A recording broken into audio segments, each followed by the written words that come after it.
Hello hi, ഞാനിവിടെ തണ്ട juice ഉണ്ടാക്കാൻ പോവുകയാണ്.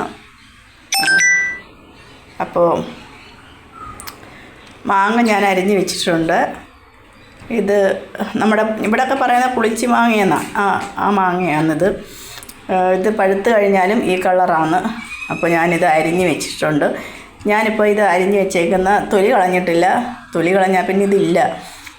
ഇതോടുകൂടി ഞാനിട്ട് അടിച്ചിട്ട് ഞാൻ അരിച്ചെടുക്കുകയാണ് ചെയ്യുന്നത്. പിന്നെ അതാണ്ട് ഇതിൻ്റെ കൂട്ടത്തിൽ ഇവിടെ തണ്ണിമത്തനുണ്ട്, തണ്ണിമത്തൻ പഴമുണ്ട്. അപ്പോൾ ഞാനിനി തണ്ണിമത്തനും അരിഞ്ഞ് വയ്ക്കണം. പഴവും തൊലി കളഞ്ഞ് അരിഞ്ഞ് വെച്ച് ജ്യൂസ് ഉണ്ടാക്കും. അപ്പോൾ ഞാനിവിടെ തണ്ണിമത്തനും പഴവും അരിഞ്ഞ് വെച്ചിട്ടുണ്ട്. ഇനി നമുക്കിത് അടിച്ചിട്ട് വരാം. അപ്പോൾ ഇതാ ഇവിടെ തണ്ണിമത്തനും പഴവും കൂടെ അടിച്ചിട്ടുണ്ട്. ഇവിടെ മാങ്ങ വേറെ അടിച്ച് വെച്ചിട്ടുണ്ട്. ഇനി നമുക്ക് മാങ്ങ ഒന്ന് അരിച്ചെടുക്കണം. എന്നിട്ട് രണ്ടും കൂടെ ഒരുമിച്ച് ചേർക്കണം.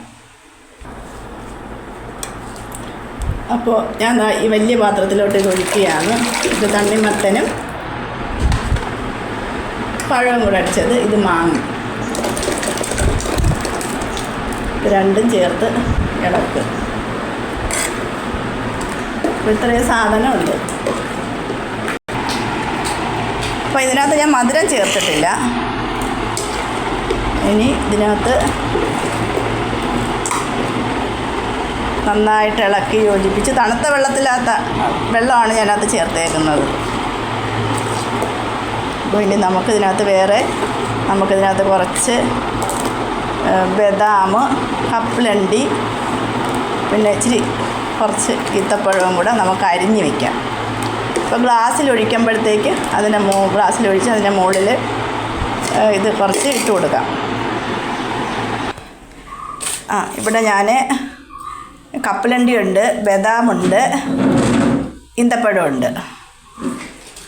അപ്പോൾ ഇനി നമുക്ക് ഗ്ലാസ്സിലോട്ട് ഒഴിക്കാം.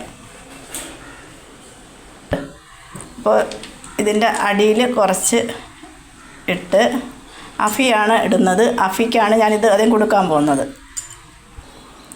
അപ്പോൾ ഇതിനകത്തോട്ട് ഒഴിക്കുകയാണ്.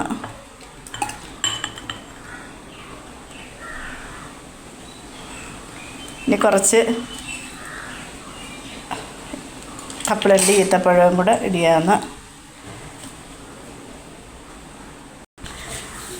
അപ്പോൾ ഞാൻ അഫിക്ക് കൊടുത്തിട്ടുണ്ട്. അഫി താണ്ട കുടിക്കുകയാണ്. അഫി എങ്ങനെയുണ്ട്? സൂപ്പറാണ്. അപ്പോൾ നമ്മുടെ ജ്യൂസ് ഇവിടെ അഫി കുടിച്ചുകൊണ്ടിരിക്കുകയാണ്. ഇനി ഞാനും കുറച്ച് ഒഴിച്ച് കുടിക്കട്ടെ. എല്ലാവരും വീഡിയോ കാണണേ, സപ്പോർട്ട് ചെയ്യണം.